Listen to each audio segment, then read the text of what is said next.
तो क्या क्या फ़ायदे हैं ये स्लीप के, ठीक है, ये तो आप पढ़ ही सकते हैं क्या क्या फ़ायदे हैं। इम्यूनिटी इम्प्रूव करता है, हेल्दी वेट भी मेंटेन करने के लिए मदद करता है, स्ट्रेस इम्प्रूव करता है, हमारा मूड अच्छा रहता है अगर हम अच्छी नींद सो रहे हैं तो, और सीरियस हेल्थ कंडीशंस जैसे कि डायबिटीज़, हार्ट कंडीशन, ओबेसिटी, इसकी रिस्क भी कम कर देता है अगर हम हर रोज़ 7 से 9 घंटे सोते हैं तो।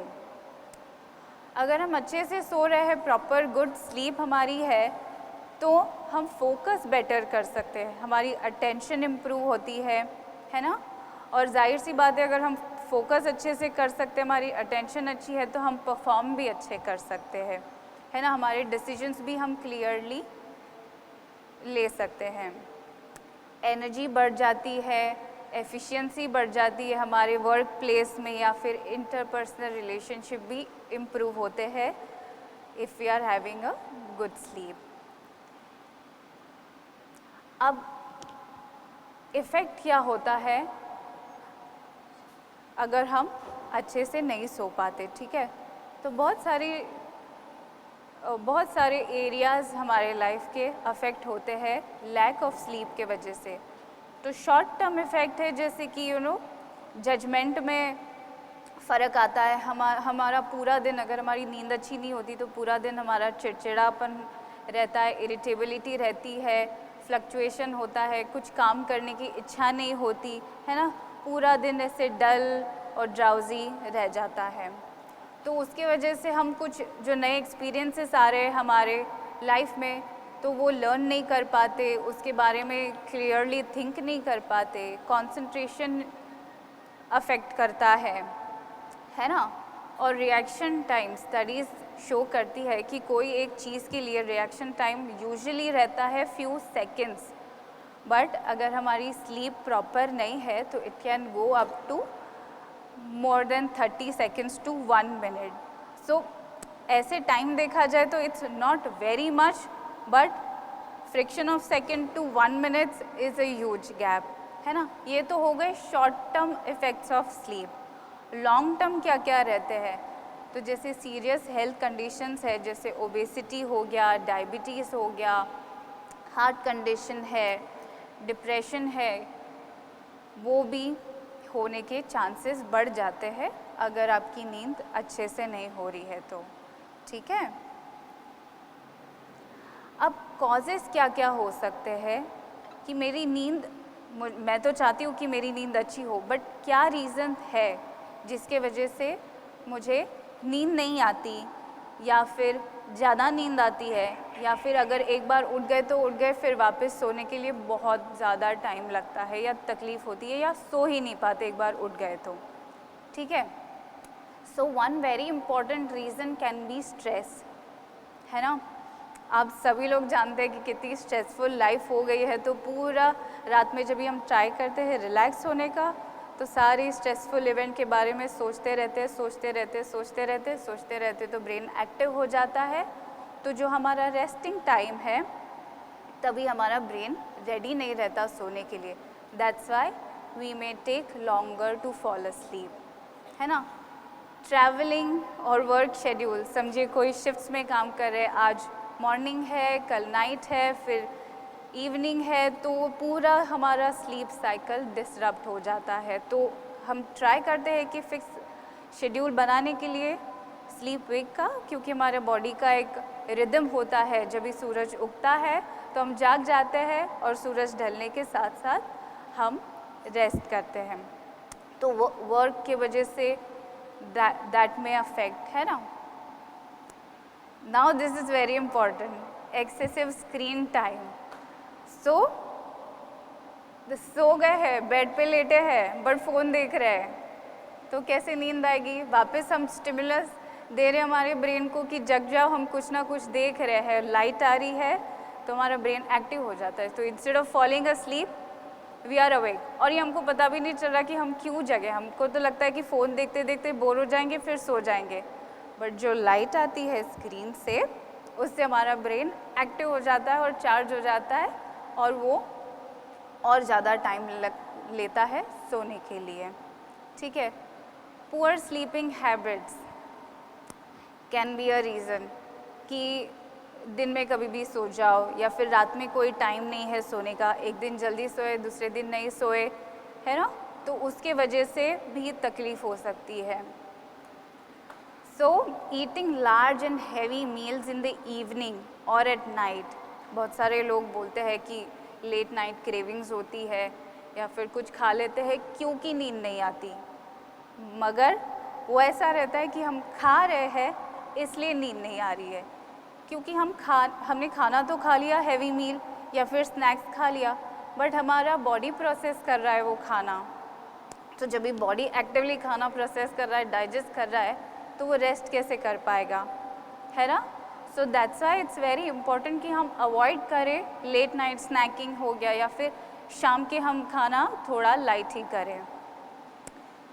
कॉफ़ी, कैफ़ीन हो गया, अल्कोहल होता है, कैफ़ीन से तो आपको मालूम ही है अलर्ट हो जाते, तो सोते वक्त अगर कॉफ़ी पिए अलर्ट हो गए तो नींद कैसे आएगी, है ना। Alcohol abuse, now this is very important. सबको लगता है कि अगर थोड़ा सा अल्कोहल या थोड़ा ज़्यादा अल्कोहल पी लिया तो हम डोज ऑफ हो जाते हैं, हम सो जाते हैं, क्योंकि अदरवाइज़ नींद नहीं आती। बट जो अल्कोहल इंड्यूस नींद है वो डीपर लेवल नहीं रहती है, और जैसे ही अल्कोहल का इफ़ेक्ट कम होते जाता है हमारी नींद टूट जाती है, फिर अगर एक बार टूट गई तो वापस वैसे भी नींद आना डिफ़िकल्ट हो जाता है। तो इसलिए alcohol is a no no if you ask me, but अगर रात में तो ज़्यादा अल्कोहल नहीं करें, क्योंकि इससे हमारी स्लीप डिस्टर्ब हो सकती है। मेडिकल कंडीशन जैसे समझिए कभी बुखार है या सर्दी है या कुछ पेन वगैरह हो रहे हैं, तो तभी भी हमारी स्लीप डिस्टर्ब हो सकती है, but that can be again for a short period of time. Sleep disorders है, किसी को सीवियर स्लीप डिसऑर्डर्स है और उसके वजह से नींद नहीं आ रही है, तो it's a very high time कि हम फिजिशियंस या साइकाइट्रिस्ट को कंसल्ट करें, है ना। मेंटल हेल्थ प्रॉब्लम्स है, मेंटल हेल्थ डिसऑर्डर्स है, जैसे सीवियर एंजाइटी है, सीवियर डिप्रेशन है, जिसके वजह से हमारी स्लीप डिस्टर्ब होती है, तो इट्स अ गुड एडवाइस कि आप काउंसलर्स या साइकाइट्रिस्ट को कंसल्ट करें। अगेन शॉर्ट टर्म इलनेसेस और इन्फेक्शन की वजह से भी समटाइम्स, क्योंकि हमारा पूरा ध्यान वो इलनेस के ऊपर रहता है, इन्फेक्शन के ऊपर रहता है, तो थोड़े टाइम के लिए स्लीप डिस्टर्ब हो जाती है। तो ये जो है कॉजेज़ है, ठीक है, जैसे वर्क शेड्यूल है, तो हमारे एक पेशेंट है, एक सन एंड मदर, तो उनको भी कंसर्न वही था कि नींद नहीं आ रही है, बट जब इस सेशन में हमने एक्सप्लोर किया तो यही समझा कि उनके वर्क आवर्स के वजह से उनकी स्लीप डिस्टर्ब हो रही थी, उसके वजह से they were not getting enough sleep, तो रात में अगर स्लीप पूरी नहीं हो रही थी तो दिन में दे वुड फॉल अस्लीप कभी भी, है ना। और अगेन कैफीन और alcohol abuse are also very important, that also we can explore more in the sessions. अभी स्लीप और हंगर का क्या रिलेशन है, ठीक है, तो अगर हम स्लीप डिप्राइव्ड है तो उससे हार्मोनल इम्बैलेंस हो जाता है। यू ऑल नो कि लेप्टिन और ग्रेनिन अपनी हंगर रेगुलेट करने के लिए बहुत इम्पॉर्टेंट रोल प्ले करते हैं, तो उनके लेवल्स अल्टर्ड हो जाते हैं और उससे क्या हो जाता है, हमें भूख ज़्यादा लगती है, we crave for more, let's say more energy rich food, मतलब उसमें शुगर्स आते हैं, कार्ब्स आते हैं, हाई कैलोरी फूड्स आते हैं, ठीक है। और रेस्ट्रिक्टेड स्लीप कैसे शो करता है, इन अडल्ट्स हम ड्राउजी फील करते हैं और किड्स में क्या होता है, वो हाइपर एक्टिव बन जाते हैं। सो इट्स वेरी इम्पॉर्टेंट कि हम स्लीप कैसे शो हो रहा है वो भी हमको समझना चाहिए।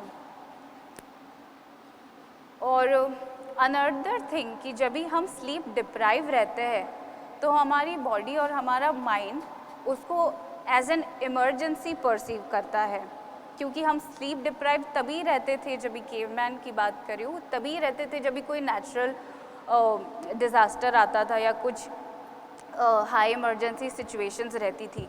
तो हमारा ब्रेन समवॉट वही टाइम में फंक्शन करता है कि अगर हम बहुत देर तक जगे हैं मतलब कोई इमरजेंसी है, तो हम वो इमरजेंसी से कैसे डील करें। तो ब्रेन रेडी करता है, हमारा बॉडी टेम्परेचर राइज करता है ना। एनर्जी चाहिए क्योंकि सोए नहीं है तो एनर्जी चाहिए, तो हाई कैलोरी फूड कंज्यूम करते हैं और हम जगे हैं और हमको मालूम भी नहीं कि हम क्यों जगे हैं, है ना। तो ये होता है। अब स्लीप हाइजीन क्या है, हमने इफ़ेक्ट्स के बारे में देखा, कॉजेज़ के बारे में देखा, वो कैसे इम्पैक्ट करता है वो देखा। अब स्लीप हाइजीन मतलब क्या। सो स्लीप हाइजीन मतलब ऐसी जो प्रैक्टिसेस है जो हमको एक अच्छी नींद दे सकती है, ठीक है। तो engaging into these practices can help you improve the quality of sleep that you are getting, ठीक है। वेरी इम्पॉर्टेंट बीइंग कंसिस्टेंट, है ना। इट्स वेरी वेरी इम्पॉर्टेंट कि हम हर रोज़ ट्राई करें कि हम एक ही टाइम पे सोए और एक ही टाइम पे उठे, इवन ऑन वीकेंड्स और ऑन वेकेशंस। तो उससे कैसे हो रहा है, हम हमारी बॉडी को, हमारे ब्रेन को हम ट्रेन कर रहे हैं कि हमारी स्लीप साइकिल को रेगुलेट करने के लिए। तो वेरी इंपॉर्टेंट थिंग क्या कर सकते हैं, हम अलार्म की हैबिट लगा सकते हैं, ठीक है। तो एवरी नाइट हम सोने चले गए एक ही टाइम पे और अलार्म लगा दिया, तो अलार्म हमारा जब तक बजता नहीं हमको पता रहेगा कि अभी उठने का टाइम नहीं हुआ है। तो जब भी हम ये डिस्कस कर रहे थे, डॉक्टर गोयल ने भी बोला कि उन्होंने अभी रिसेंटली उनके बेडरूम से वॉल क्लॉक निकाल दिया, क्योंकि क्या होता है जब भी हम बीच में जैसे किसी को वॉशरूम जाना रहता है या कोई भी रीज़न से अगर स्लीप ब्रेक होती है तो we keep looking at the clock कि ओके अभी 2 घंटे बचे हैं, अभी 3 घंटे बचे हैं, तो वो चालू रह जाता है कि ठीक है अभी इतनी ही नींद मुझे चाहिए। बट अगर क्लॉक ही नहीं है तो मुझे मालूम ही नहीं कि मुझे अभी उठने का समय हो गया या नहीं।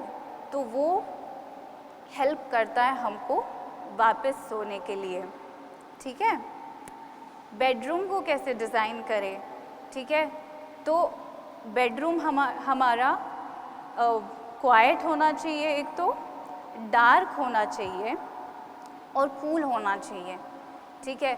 तो उसके लिए हम जो पिलो है, मैट्रेस है, वो यूज़ करते हैं जो हमारे लिए काम करते हैं। किसी को सॉफ्ट अच्छा लगता है, किसी को थोड़ा हार्ड अच्छा लगता है, तो what ever depends on your preference हम वो यूज़ कर सकते हैं। समझिए अगर आपकी बिल्डिंग एकदम हाईवे पे है और पूरा दिन आवाज़ चालू रहता है गाड़ियों का, तो ईयर प्लग में इन्वेस्ट कर सकते हैं। अगर स्ट्रीट लाइट या फिर बाहर से लाइट आ रही है आपके रूम में, तो ऐसे जाड़े पर्दे यूज़ कर सकते हैं ताकि वो लाइट जो एक्स्ट्रा आ रही है हम उसको ब्लॉक कर सकें, ठीक है। और दिस यू कैन ट्राई, कोई अपनी जो फेवरेट खुशबू है जैसे लैवेंडर हो गया, तो वो बहुत हमको सूद करती है, काम करती है, तो that also helps us fall asleep faster. Get rid of all the electronic devices if you can. Yeah? If you are asking me, then I would say कर ही दो, बट अगर नहीं हो रहा है तो we'll make sure कि कैसे हम उसका यूज़ लिमिट कर सकते हैं, ठीक है। जैसे मैंने कॉजेज़ के टाइम बताया था कि कैसे वो हमारी ब्रेन को स्टिमुलेट करता है। हमको तो लग रहा है हम खाली सम वीडियोस देख रहे हैं या कोई मैसेज पढ़ रहे हैं, बट जो लाइट आ रही है, जो टेक्स्ट है, जो एक्टिविटी हो रही है, वो हमारे ब्रेन को स्टिमुलेट करता है, ठीक है। तो this we all can practise, I think it's a very easy thing to practise की डिवाइस फ्री टाइम। तो minimum 1 hour before our sleeping, we can call that 1 hour before sleeping as device free time. So no devices, मतलब TV नहीं, phone नहीं, tab नहीं, anything, है ना। तो उससे क्या हो जाता है, हम हमारी बॉडी को भी रेडी करते हैं कि ठीक है अभी device, no device, now it's time to fall asleep, okay. अगर पॉसिबल रहेगा तो नोटिफिकेशन ऑफ कर दीजिए या फ़ोन साइलेंट पे कर दीजिए। अगर पॉसिबल रहेगा तो फ़ोन दूसरे रूम में रखे तो वेल एंड गुड। तो क्योंकि क्या होता है, देखो अगर सिंपल नोटिफिकेशन है, आवाज़ आई, हम अलर्ट हो गया ब्रेन, हमने जस्ट चेक किया, वापस स्क्रीन आ गई, स्लीपिंग टाइम डिले हो गया। तो इवन सिंपल थिंग कि मैसेज चेक किया, मे बी पढ़ा भी नहीं बट नोटिफिकेशन में देखा, तो उससे हमारा स्लीप टाइम डिले हो जाता है। तो 1 hour I want you all if possible to make that as a device free time. But अगर आप इमरजेंसी सर्विसेज में हैं तो ये मत करिए और फ़ोन का नोटिफिकेशन भी ऑन रखिए। ये जो हमने बात करी थी पहले भी कॉजेज़ के टाइम पे कि क्यों avoid caffeine, alcohol, heavy meals और heavy workout also before bed time. ठीक है, तो कॉफ़ी का, कैफ़ीन का, अल्कोहल का, लार्ज मील का तो रीज़न बता दिया कि how it impacts our sleep. Heavy workout क्यों नहीं? बिकॉज व्हेन वी वर्कआउट हमें बहुत ज़्यादा एनर्जी मिलती है, और अगर हमारे बॉडी इज़ एनर्जी बहुत ज़्यादा है तो फिर रेस्ट करने के लिए it takes some more time. तो दिन भर पे 30 to 40 मिनट्स आप एवरीडे वर्कआउट करिए, but not just before sleeping. Like I told you, get active during the day। तो 30-40 मिनट्स एवरी डे एक्सरसाइज आप कर सकते हैं। This can also help us fall asleep faster, because दिन भर में अगर हम कुछ फिज़िकल एक्टिविटी करते या फिज़िकली एक्टिव रहते हैं तो हमारी बॉडी भी थोड़ी थक जाती है। तो जब हम सोने जाते हैं तो we can sleep faster and better. Bed time ritual हम फॉलो कर सकते हैं। तो बेड टाइम रिचुअल मतलब क्या? ऐसी 3-4 चीज़ें जो हमको सूद करे, जो हमको काम करे, सो दैट हमारी बॉडी और माइंड रेडी है सोने के लिए, रेडी है रेस्ट करने के लिए। ठीक है, so few good options can be गरम या फिर लूकवार्म वाटर से हम नहा सकते हैं, थोड़ा कुछ सेल्फ केयर कर सकते हैं। यू नो, जो अभी स्किन केयर रूटीन्स बहुत ज़्यादा ट्रेंड में है, maybe we can do that just to relax us. थोड़ा सा लाइट स्ट्रेचिंग कर सकते हैं, म्यूज़िक सुन सकते हैं सूदिंग। अभी काफ़ी सारे ऐप्स भी है विच you know allow you to listen to that soothing music for 30-40 minutes. That also helps us calm down and relax so that we sleep better and faster. Reading आप try कर सकते हैं। कुछ भी नहीं है तो जस्ट लेटे लेटे आप अपने ब्रेथ पे फोकस कर सकते हैं। जस्ट टेक डीप ब्रेथ्स लेटे लेटे ही, that also helps us relax. और any other thing that you think makes you feel relaxed and calm, you can try that. Managing stress before going to bed. तो जैसे मैंने बोला आपको कि दिन भर के सब इवेंट्स शाम में याद आ जाते हैं कि ओके ऐसे हुआ था, दिस कॉज स्ट्रेस, फिर पूरे दिन में क्या क्या हुआ वो सब हम जब सोने जाते हैं तो याद आ जाता है। तो क्या करना है? Journaling is very important so that when we write it down it's out of our system। ठीक है, तो अगर हमने उसको बाहर निकाल दिया है तो we can try a little relaxation and fall asleep। या फिर if I am very worried about tomorrow, जैसे कि आज SGM है तो थोड़ा सा एंजाइटी हो रही थी कल रात को, तो क्या क्या करना है, क्या क्या थिंग कल के लिए चाहिए, तो I was ready for it, so that helped me sleep faster and better. और मेडिटेशन टेक्निक्स हम यूज़ कर सकते हैं। और स्ट्रेस के लिए अगर बहुत ही ज़्यादा सीवियर स्ट्रेस है, बहुत ज़्यादा इम्पैक्ट कर रहा है अपनी फिज़िकल मेंटल हेल्थ को, तो it's always a good idea to seek counselling help. So in the end, getting enough sleep is not a luxury, it is something that people need to do for a good health। तो जैसे हम सब diet कर रहे हैं, exercise कर रहे हैं, उसके साथ में ही a good night sleep will also help to be more and more healthy। Thank you so much।